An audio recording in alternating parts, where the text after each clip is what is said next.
And in case we're absolutely set with the days, I'd like to, in fact, invite Mr. Sandeep Lakhina, Business Head and CEO, Mint HT Media Limited, on stage, who's going to be chairing this session. Please welcome him with a huge round of applause, ladies and gentlemen. Warm welcome, sir. May I invite on stage our esteemed speaker for the session, Mr. Dibyanshu Lahiri, Senior Managing Consultant, Global Business Services, IBM India. A huge round of applause for him as well. And ladies and gentlemen, I'd now like to take this privilege of briefly introducing the chair for this session, Mr. Sandeep Lakhina, who is the business head and CEO for Mint HT Media, the business news offering of the group, and he spent 22 years in marketing, sales and operations across media, CPG, consulting, advertising and retail. Ladies and gentlemen, he's been a speaker and a panelist in various fora on marketing and communications, and has also written articles on business and marketing for leading publications in the country. So glad to have you, sir. I'm going to request Mr. Lakhina to now take over as the chair of the session.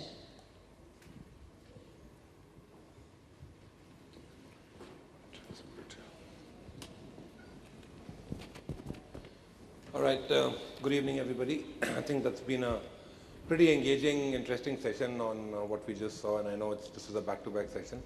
Ideally, we all love to have a break. But in the interest of time, I think we'll just go ahead with this. Let me also introduce Dibyanshu right here. He's the strategy consulting practice with IBM. Spent about 18 years, so most of it in consulting, working with Accenture, Capgemini and Infosys. Is primarily focused on the BFSI segment and done a lot of work around analytics. So I think that's kind of going to be the focus of our discussion is around data and the data deluge that we are seeing today, and how that's impacting what we do, how that's impacting what marketeers are doing, what choices do we have, how consumers are behaving, how we are tracking consumers, etc. So I'm going to just briefly talk about a couple of things, and Dibyanshu is going to then take over and take us through a nice presentation that he's made, and then we'll open it up for a discussion and chat, right? So I think if you look at big data, which is kind of the buzzword today, it's all around us. Every magazine, every newspaper is probably talking about it on a daily basis. Go back about 20, 30, 50 years. So products like Marlboro and Apple were created without any data. They were created purely on insights that came from understanding consumers and just from some gut. That's completely changing. This is a field which is growing exponentially. So we are sitting here right now. All of us have smartphones. Most of the phones are on 3G. The data is being tracked by somebody. If you've got an app open, if you're checking your Facebook or Twitter, that data is getting you somewhere. So there's a huge amount of data. Just the volume of data, for example, we are sitting at almost 5 trillion GB of data. We all have those 1 TB hard disks or 500 GB hard disks. We're sitting on 5 trillion GB of data today that is accumulated. And this is going to multiply to about 50 trillion. So just imagine, it took us, 30, 40 years to reach from zero data to about 5 trillion GB of data. And in the next 5 years, we're going to go 10 times that. So it's the speed at which data is getting generated is hugely humongous. And I think the revolution started, there were three main kind of triggers for it. So first was, I think, when the photography or the digital camera came into play. The second happened when, movies went to digital. And the third is happening right now when devices are getting connected. So we're all talking about the Internet of Things and how that's going to impact the future.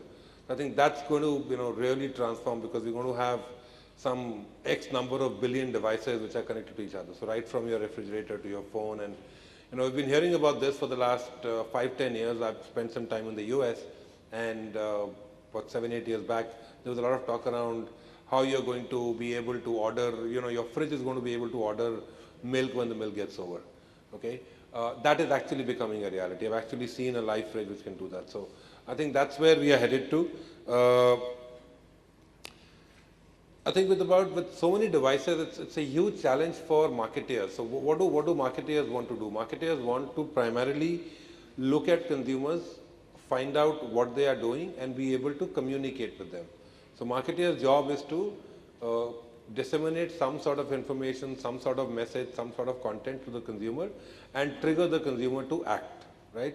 Now, today there is ample amount of data that we're leaving behind, which allows us to do that. If you look at how typically campaigns were planned, you took some money, you had a budget, you divided the budget into certain medias, you executed it, and then you made some iterations and changes, and you figured out, okay, this change is making this impact on how the market or the consumer is behaving. So that's a traditional way marketing has functioned. With the digital media getting more prevalent and all of us, spending more and more of our lives using this media, it's the other way around. It's actually coming from bottom up.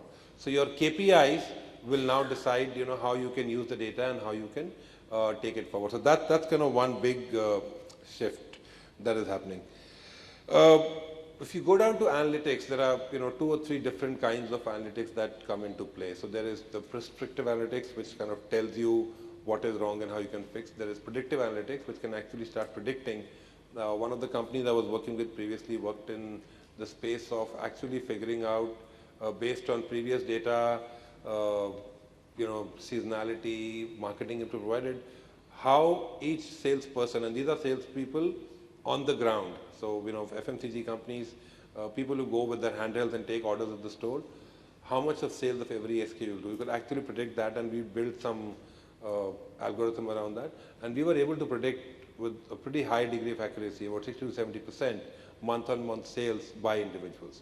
So that's the level of flexibility this data gives you.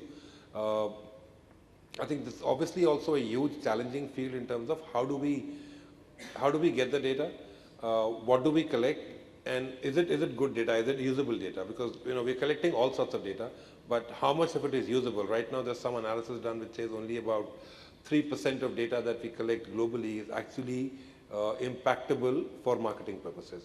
So those are some challenges around that. So let's hear what Divyanshu has to say in his presentation, and then we shall open it up for discussion.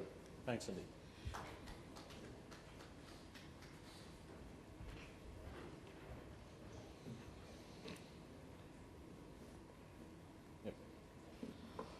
Good afternoon, ladies and gentlemen. Thanks, Sandeep. And I would take you through a short presentation here on what do we see as the digital disruption, the data-related disruption that's happening with marketers. How is it transforming the marketing function the way we see it, and how do we manage that transformation? So start off with, I just wanted to start with, when you're talking about data, as to what is the size that we're really talking about, and what is this, some data about this data, right? So so if you really look at, what is the amount, what is the volume of digitization that's really happening?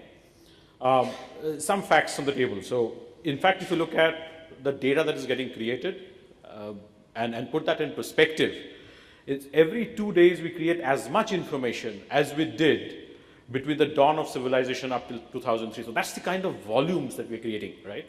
And it's not just the volumes, it is the nature of data that we're creating, right? So it's the kind of personal information that we're putting up there. In fact, recently one of my colleagues who works with IBM Research in the US, he actually requested Facebook to give him a profile of his, basis whatever data he has put up there, right? And that's all the interactions that he's had with friends in his Facebook login and all that. So the kind of data that he got back from Facebook actually made him completely log off from Facebook. So he's not there on Facebook, right? So that's the kind of information that is out there about every one of us is amazing, okay?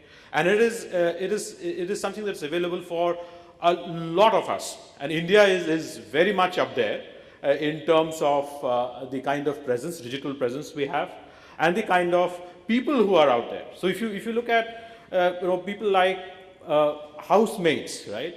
My housemate, for instance, she has a WhatsApp account, and she actually kind of communicates via WhatsApp, and she actually downloads, she takes a prepaid internet account to download music videos, right? So there's an amazing amount of digital presence that's being built up right across the country.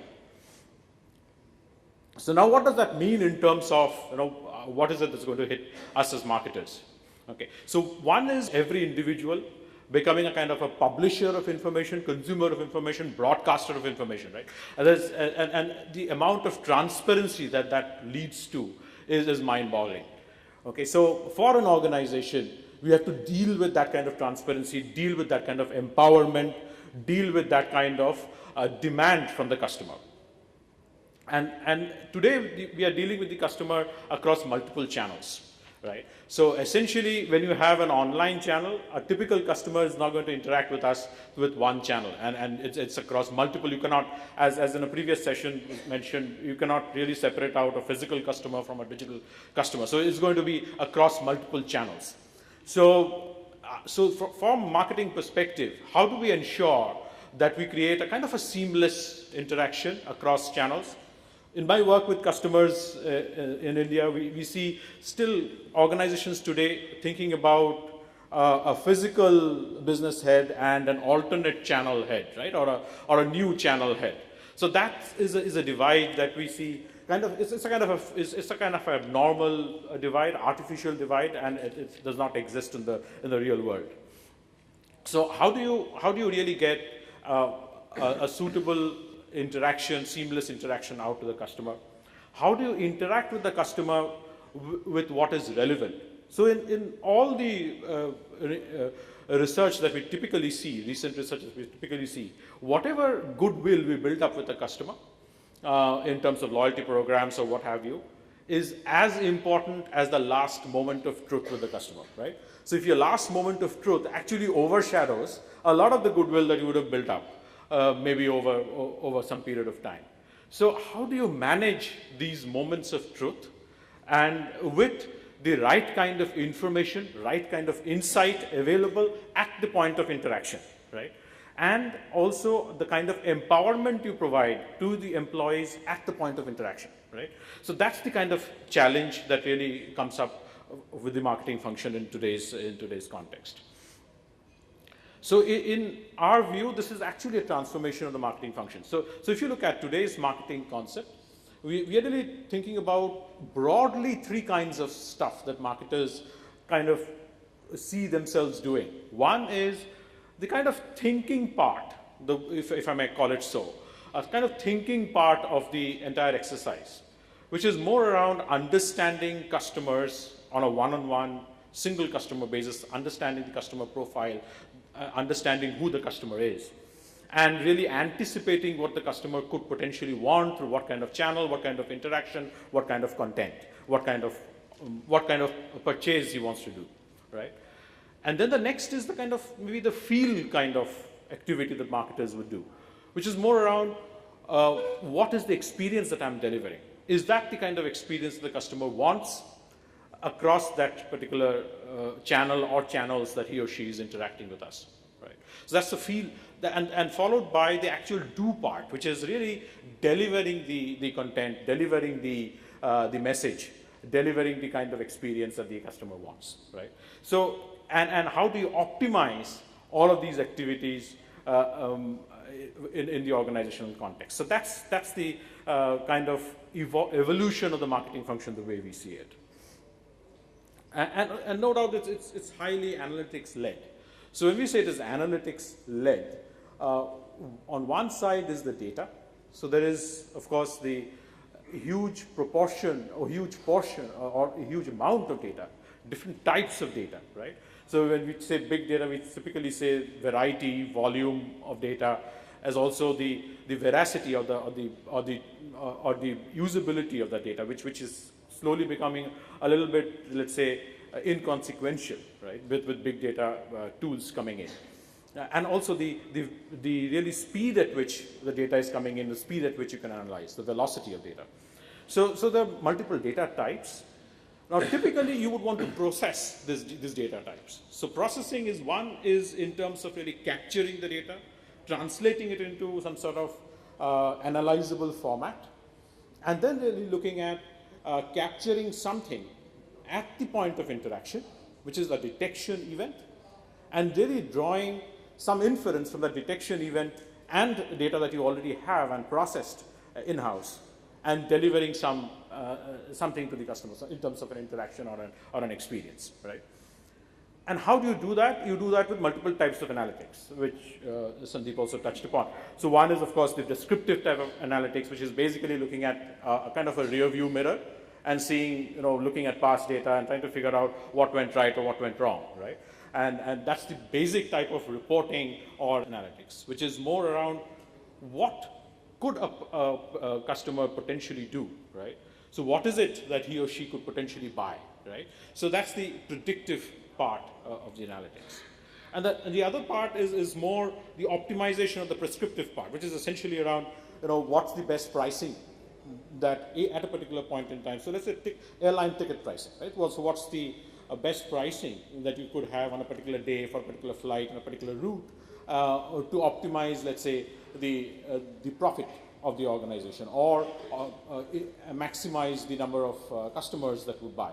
So essentially that's the optimization related problem. So there are multiple types of analytics and multiple types of data, and hence a lot of things that you could do in terms of analytics itself. So in the let's say around customers, what does that mean? So we see typically initiatives being combined across three broad areas. So one is in terms of customer insight, a large bucket called customer insight, which is more around looking at what the customer profile is. So you could do it in multiple ways. So that's the biggest challenge that organizations face today, because the richness of data that is available around customer profiles with organizations typically is not very good. So how do you enhance the richness of customer data here? So there are multiple ways you could do that. There are organizations that actually specialize in building customer profiles, and you could look at enriching data with customer profiles bought from these kind of organizations. Multiple ways you can do that. Next thing is really understanding what is the brand perception around customers you want to target. Who are they influenced by, right? What is the kind of sentiments that they carry about your brand? What is it that they're most likely to purchase from you? Who are most likely to attract, and who are most likely to really be with you across the life cycle? The next part is really around how do you extract the most value from your customer database, right? So essentially, who are your most valuable customers, and how do you interact with your most valuable customers, right? So what's the kind of behavior they're really looking for across what kind of channels, what kind of interactions are they looking for, and what's the right media mix that you need to go with for these customers? And really translating that to customer and partner engagement. So essentially, what is the right partner to go with for the right set of customers? So tying all of this together is a set of customer initiatives that we see most organizations going for today. And that, of course, leads to multiple sets of capabilities that organizations need to kind of look at. So these are around customer profiling, localization and customization of merchandising, right? Depending on the channel, depending on the customer. It's like when you go across to an ATM and to withdraw money, the kind of offer, the kind of message that you see, the kind of content that you see is really personal to you. So essentially, you see a different message from the next guy who really walks up to that ATM to withdraw money. So you see a different message, a different advertising content. So how do you localize and standardize it? So that's the touch stream part of optimization. So how do you optimize a message at the point of touch, right? So it could be something like a call center, a customer calling another call center, depending on the IVR option selected, depending on the customer who is calling, the call getting routed to the right person with the right expertise to handle that call. So how do you optimize that? So there are multiple types of initiatives that organizations are really looking at, and capabilities that organizations are trying to build up basis the actually dependent on the kind of outcome they want to derive, focusing on the outcome. So essentially, is my outcome a large customer acquisition that I want to drive, or is it more around customer loyalty, customer service that I want to really differentiate myself in? So in terms of the data challenge, right? So this is based on a survey that IBM carried out, in fact carries out almost every alternate year. This is the last survey in 2013, towards the end of 2013 that we carried out globally with chief marketing officers, and really found that marketers feel unprepared to handle this data explosion, social media, growth of channel and devices, right? So they're really kind of overwhelmed by the kind of things that are happening around this space, and I feel kind of unprepared to handle the challenge that is coming out of these areas. So where is this challenge coming from? So when we tried to dig a little deeper, we found that these challenges really are coming from a large part of it is really organizational. So it's a little bit of a culture change in terms of sharing data across departmental functions, right? So who owns the data, right? So that's a big question, right? And as of course, as we see maturity of data sharing increase, it's also a question around what data should be considered private, and how do we use what kind of data. So that's the maturity question. So first, starting off with sharing of data itself, leading to questions around data privacy. The other part of it is the financial angle to it, right? So just because I have a lot of data and I have a lot of these nice tools to act on the data doesn't really give me benefits that I'm looking for. So what really do I really start off with when I want to get the most out of the data that I have, right? So those were the kind of things that we really found were holding back organizations and marketers from really getting deep into these areas. And we then saw people taking a kind of a stepwise approach. So the way we kind of split it up as consultants, as good consultants in a 2x2 matrix. So we looked at, one is the kind of analysis that organizations are doing. And we looked at just two types of analysis, right? One is your predictive, and the other is your good old-fashioned rear view mirror kind of analysis, right? So what kind of analysis are you doing? Are you really doing a kind of a efficiency analysis, or are you really doing kind of predictive kind of analysis? The other is, what kind of data are you really using? Are you using internal data, or are you using external data as well? So in my work so far, and this is something that is based purely on my work over the last few years, I have seen organizations delve a lot deeper into data that is available within the organization, right? So there is enormous amount of data that is available with the organizations themselves, and they're not using it. So if you look at banks and financial services organizations today, my bank would know that I'm a resident of Mumbai and I have landed in Delhi, right, for something, because I've swiped my card in Delhi, right? And they would know that whenever I travel outside my home location, I do a lot of eating out. So they could potentially combine the two and make me an offer, right?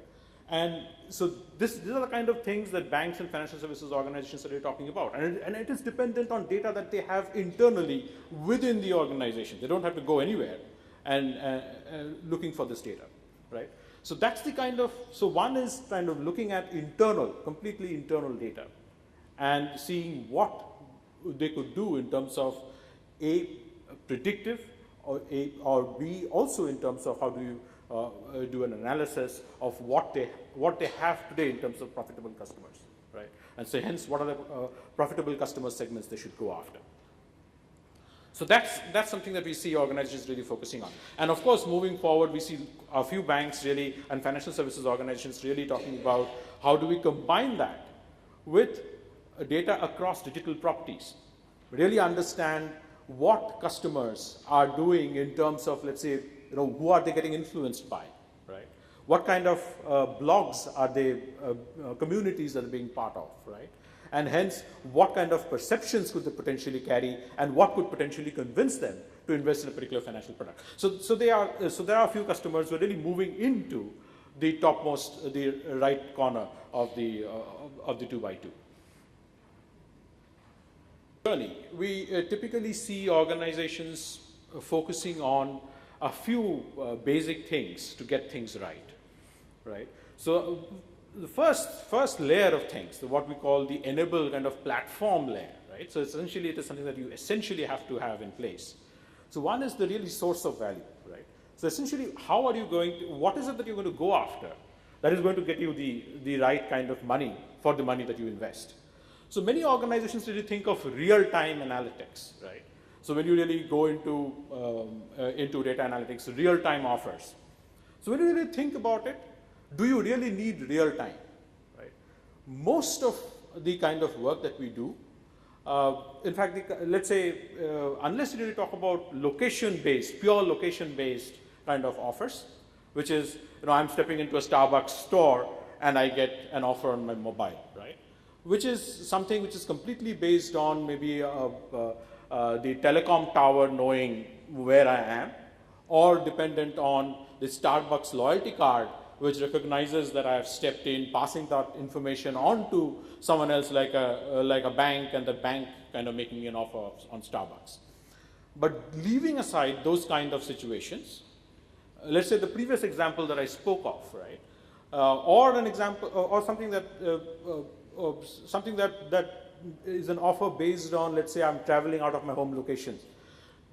Something that we are also working with a telco on in terms of, how do you make an offer based on where you are stepping in?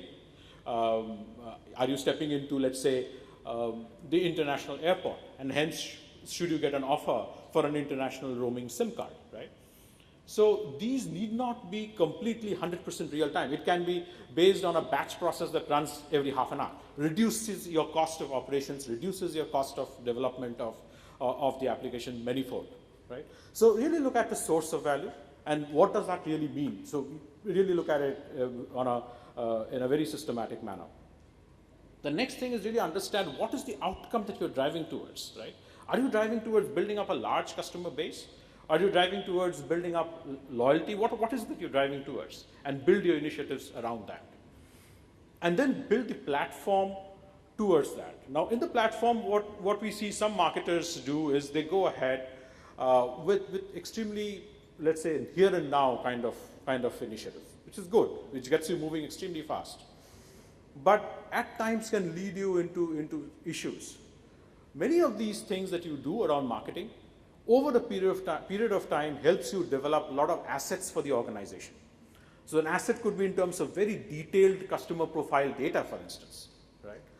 So at some point in time, you would want to take that data in-house. You might have outsourced the particular function, but at some point in time, you want to take the data in-house.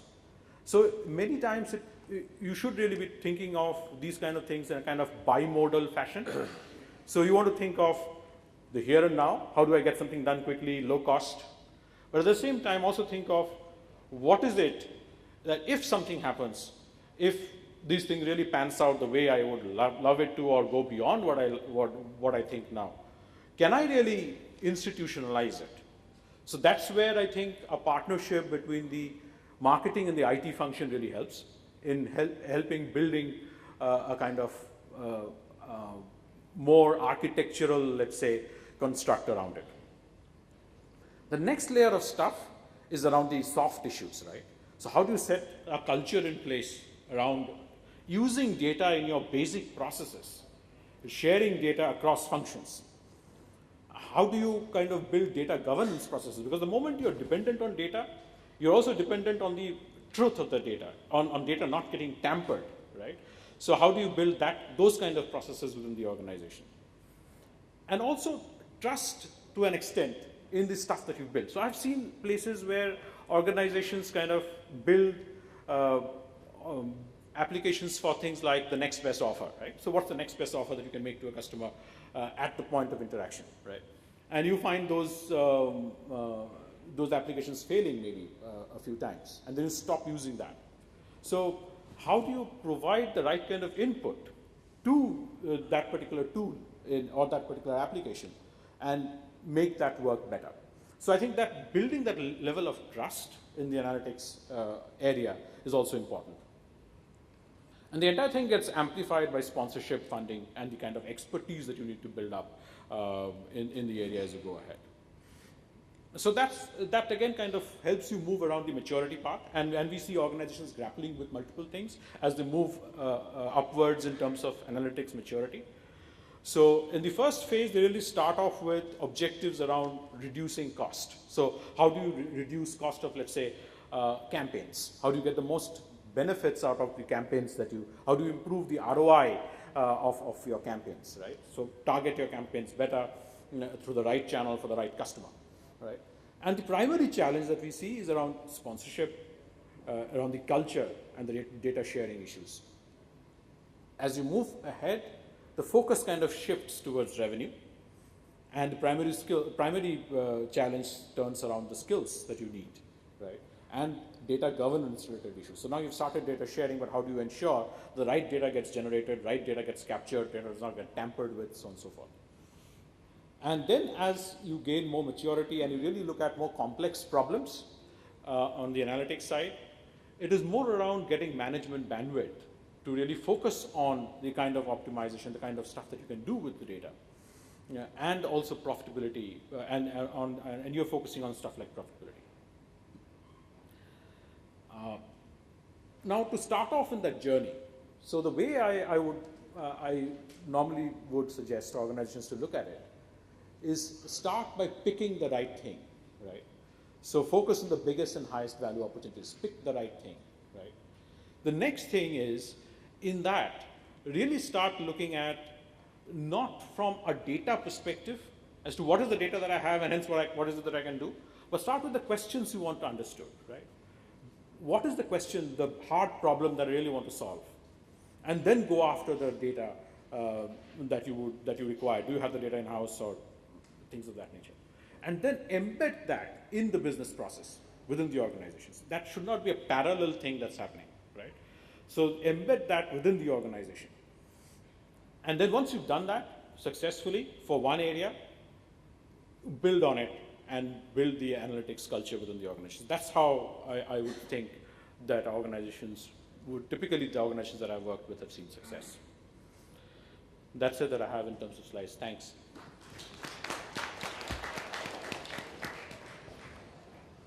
Thank you very much. And that was quite insightful with a lot of data around it. I have a couple of questions I want to ask you, and then we'll also have more questions from the audience.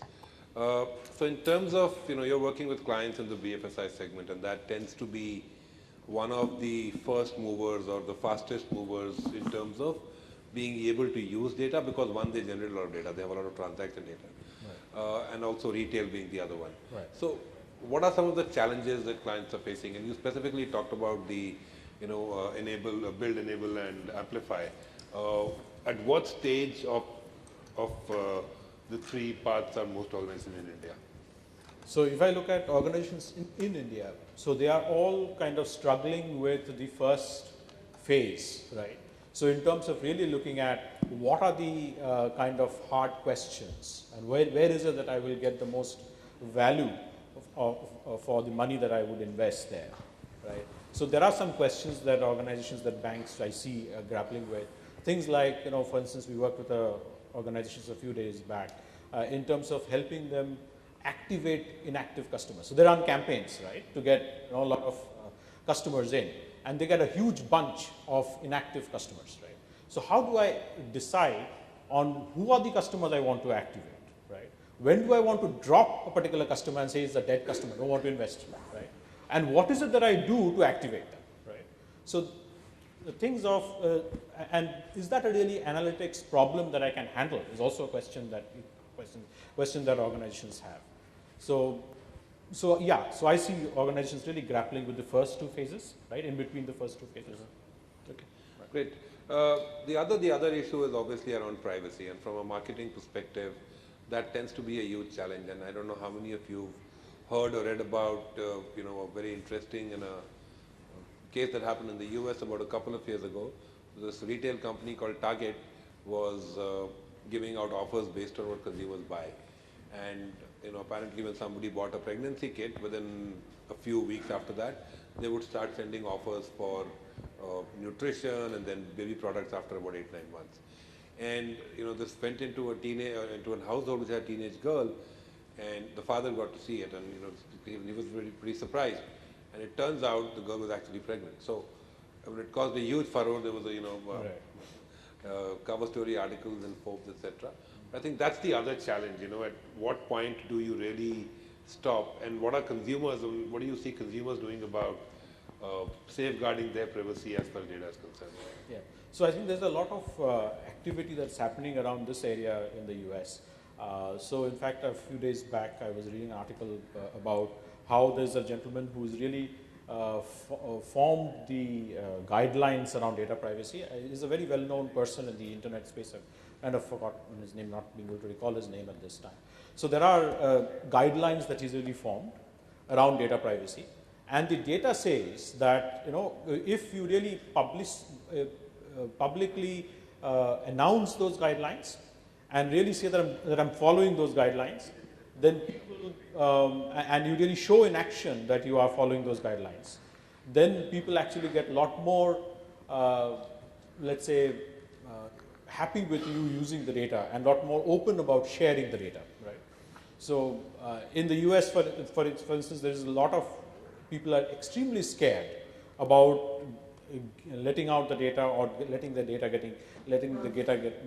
about them getting used. So all the fine print that you normally see, and at the end, I agree to my this data getting used, right? So you tick on the data, or tick at that point, or you don't take, right? And in the US, that's a lot of people really very scared about sharing this data. So research actually shows that if you really use those guidelines, formulate strong guidelines, show proof around that you're really going to use data effectively in a let's say, something that really doesn't hurt your sensibilities, then sharing of data really improves. In India, we have not seen that much of issues so far. But in India, at the same time, data sharing between organizations is highly restricted, right? Because telcos cannot share data that they have collected with other organizations, for instance, right? Insurance companies cannot really share data that they have collected about you with banks, right? So there is a lot of restrictions about data sharing that exist in India today.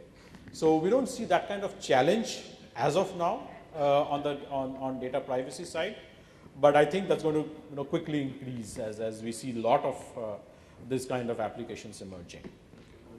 Okay, I have an interesting viewpoint on this, that I believe Indians in general are a lot more open to sharing data. It's like, when you move into a new neighborhood, we Indians tend to mix around far more freely than we do in the US, which is a lot more contained household. I mean, we'll knock and say chini de do. That's the standard thing. But I don't know how that pans out, but yeah, that will be an interesting play. So great. I think, to open it up to the lovely audience here and hear if they have any thoughts or any questions. Microphones?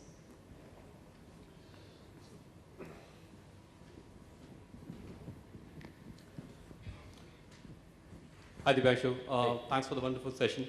I think you explained the entire journey of analytics pretty well, and how a company matures from, virtually not being into analytics at all, and goes through the entire maturity curve to getting into prescriptive analytics. But that I would say is more of traditional analytics that is anyway being done by a lot of organizations, not only in the Western world, but also in India. Right? But when you look at, we talk about big data as a concept, then even if you look at the Western world, what are the key challenges that you think are there in the market right now for implementation of big data, both in terms of hardware, software, expertise, things like Hadoop and MapReduce in terms of implementing those? And is that in the first place a reality or just a myth? Is that really happening in the next 5 years? Even in the West, I'm not talking about India right now, right? So, and if at all, then what are the key challenges they are going to face? And do you see that happening in India in the near future? So,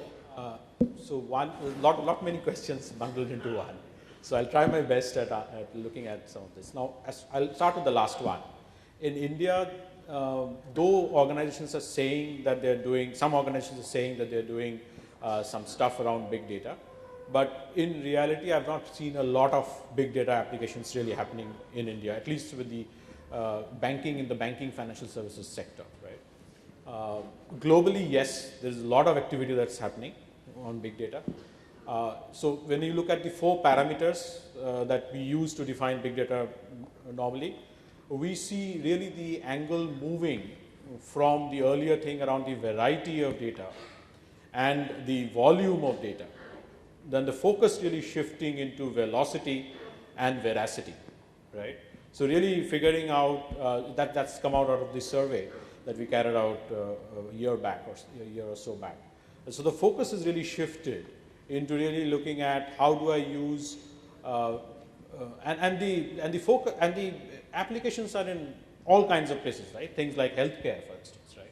Trying to figure out using multiple parameters, right, as to whether you are prone for a heart attack or not, right? Are you going to get a heart attack? It's a very hard question to answer for any doctor, right?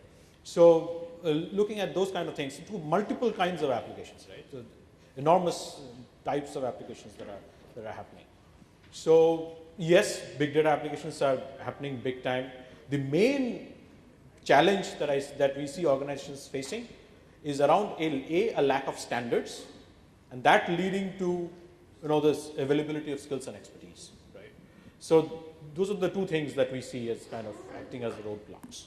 Also, if I were to add to it, I think the data quality and what I've seen in my experience across various companies I've worked with is that over time it's getting better, but in India the data quality is definitely a challenge.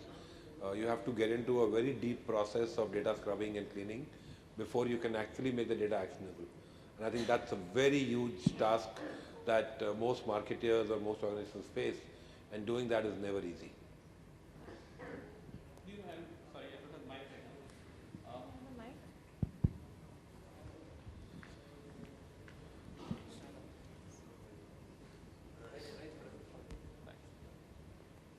Yeah, so I understand the challenges, and I think that data scrubbing related issue is with any kind of data set. I mean, even if it runs into millions of rows, it's pretty much the same set of issues that you come across. But the answer I was looking for is, what do you see in terms of trend is shaping up in near future in the West, and not really India right now, in terms of being able to have the infrastructure ready for big data, right? It's not just the hardware, but it's also about the expertise. And there are like so many freewares available, so you have R, you have Python as languages for big data. But some of the key challenges are, I mean, you don't get programmers for those, or you don't get people who can really work with that right now. And there are the existing players like the SaaS of the world, SaaS, and even SPSs for that matter. And there are other software providers getting into that vertical, right? So, in terms of cost and effectiveness of the ROI, do you think it's a tangible proposition right now at this point, or is it a business? And because there's a lot of criticism going on against big data. They call it big data also, right? And I mean, it's sort of, there's a lot of criticism and well known, and a lot of guys say that this is not going to fructify in the near future, and it's just a temporary sort of mood that people have got into, but in the next 5 years it's probably going to fade out, right? So do you see that happening, and what is it in the West right now, and is it anywhere coming to India in the near future? Okay, so I think this kind of criticism would most probably have been applicable to any technology at the outset of that technology, right? So I think it's a question of building scale. So the scale will really bring in scale economies, right? So in terms of the pricing, in terms of the cost of big data, and also in terms of the standards coming in, and in terms of skills getting available, right? So right now all of that is expensive. So and hence a lot of the real good work that we see happening in outside the country is a lot based on government funding, right? Some of the really, really challenging, really hard questions that are being addressed, right? So, but again, I would think over a period of time, or the really large organizations working at so the thing really comes back to the first question that I pointed out. First thing, really look at what is that problem that you really want to address, right? And does the answer to that problem, the benefits that you would acquire by answering that problem, does that really justify the cost, right? So the business case is the most important aspect of really identifying the area, right? And today, of course, the business case around big data is really a little tough to build, especially in the Indian market. Okay? And we really don't have, we need a lot of focus and a little longer term thinking to get a strong application out of big data. I think I'll just quickly add, I think it's definitely here to stay, that's my perspective, because it's been impacting how, especially in the field of marketing and, you know, areas like retail, BFSI, how it's impacting what we do. On the other side, yes, talent is a huge shortage. Various, you know, reports are suggesting anywhere between 15 to 20 million jobs opening up in that sector in the next 5 years annually, and we just don't have people ready for it. So I think it's going to really accelerate and go forward. In the interest of time, I think we'll just have one more question, and then we'd like to close, please. So are there any more questions, or? Okay, we'll go one right here. Looking at the data opportunities, the big data opportunities that we have, so while assessing, while just doing the risk assessment of whether I should get into this opportunity, from a legal standpoint, because still in India the privacy laws are not as clear as looking at US or the evolved markets. So how do you, what is your comments on how can we address, because if the landscape of, if the legal landscape changes in privacy, it affects the overall ROI for the kind of businesses, especially in the data, big data businesses. How do you, if I'm your consumer, if I'm your client, how do you address this issue? I would really look at the... I'm very skeptical about, you know, somebody sitting knowing nothing about data technologies making the laws which are basically going to govern, which is basically the trend for last 30, 40 years, especially last 20 years if you look at how cyber laws have evolved. So typically when I work with clients, right, on the data privacy side, so one is our existing laws, right? So in terms of data sharing, so especially in banking, financial services area, it's very, very stringent in terms of what is the data that you can share across, let's say, different banking units, banking and financial services units. So SEBI guidelines or IRDA guidelines or RBI guidelines are very, very clear on certain areas. And even if they're not clear, they give guidances which influence decisions, right? Wherever there are open areas, I would go back to a more mature market and go back to you know, what thinkers who are really publishing around this area are talking about, right? And try and incorporate those guidelines into my advice to the client. So that's what I normally do. Great. I think so. I think we've had a pretty interesting session. We've spoken about various things around data analytics, marketing, consumers, etc. I personally believe that, you know, it's going to grow big and it's going to be important, but you can never discount the value of human gut and human intuition and the human learnings that we all get. The future will obviously go hand in hand. We're not any time moving into a robotic world completely. But just as closing, I'd say that there's this movie I saw about 4 or 5 years ago. It's called Eagle Eye. And for any of you who are interested in, you know, how data impacts your life and what it can do, and really big data, see that movie. It's really an amazing movie. It didn't do very well in the market, but it's one of my favorite movies in that subject. Thank you very much, Divyanshu. Thank you very much to all of you. Big round of applause, ladies and gentlemen, for Mr. Lakhina and Mr. Lahiri. I think that was an illuminating dialogue with this August gathering. I would request you to stay with us on stage, and may I invite our Congress Chair, Mr. S.K. Swami, once again to do the honors and felicitate our chair for this session and our speaker. Thank you very much, sir, once again for joining us on stage and doing the honors. Ladies and gentlemen, please give it up once again for Mr. Sandeep Lakhina.